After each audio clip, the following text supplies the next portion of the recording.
วนยวนวิญญาชื่อดุรานีกราย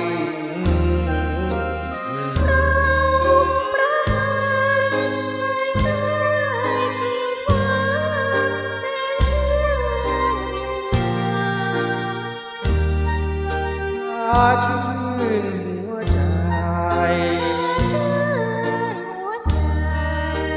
ชื่นใจ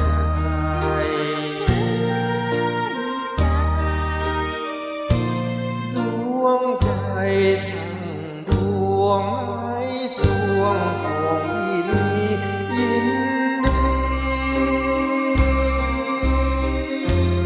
ที่มอบเพื่อน้องเสนอสนองประคองให้หวานใจแค่ในน้องเดียวเพียงเบาๆอย่าฉุนเฉียวเพราะเสน่ห์สนิทยิ่งเฉียวน่าชื่นใจ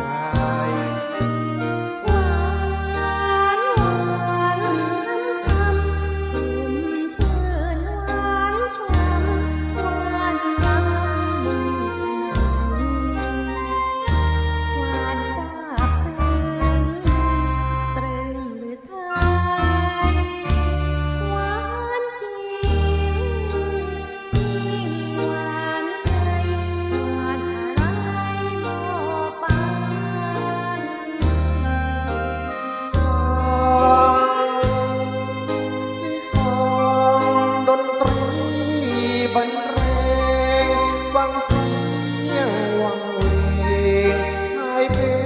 งแสนหวานหวาน